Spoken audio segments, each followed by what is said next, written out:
Merry meet everyone. Today I'm going to teach you guys how to make a cleansing incense. And so you're going to need a bowl.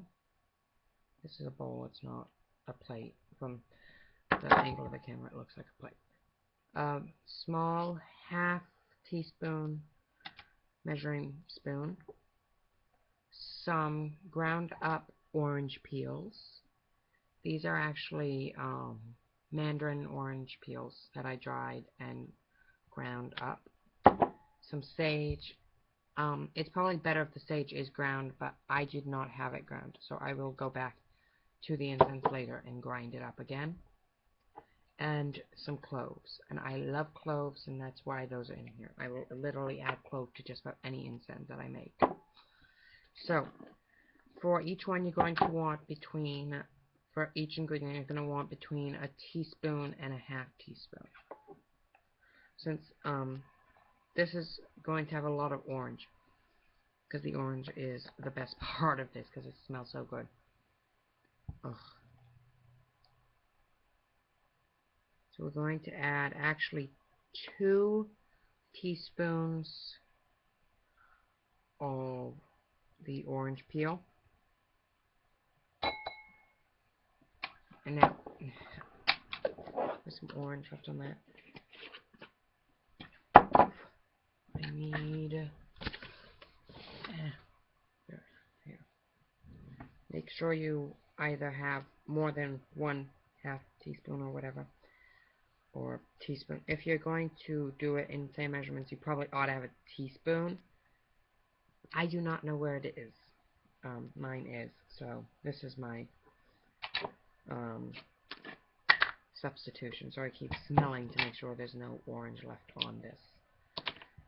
I'm just going to add a small, because this is still pretty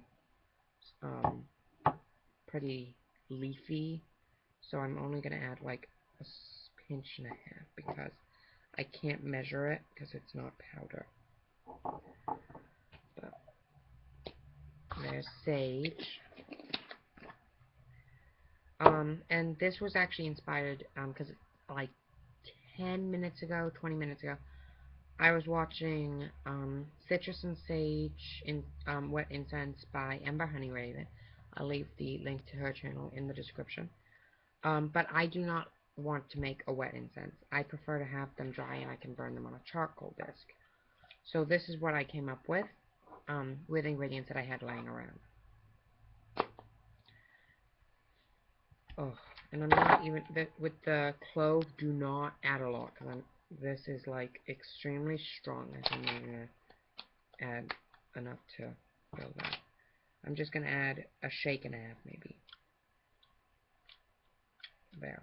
That should be enough, because it is extremely strong, no matter what form it is in.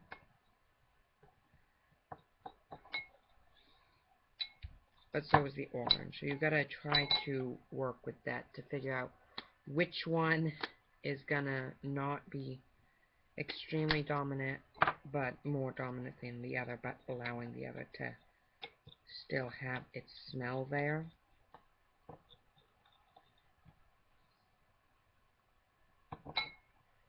And we're going to add some more sage. And I am playing with amounts on this because I just came out with the ingredients. And it takes me a couple of tries on making incense to figure out the amounts. But yeah.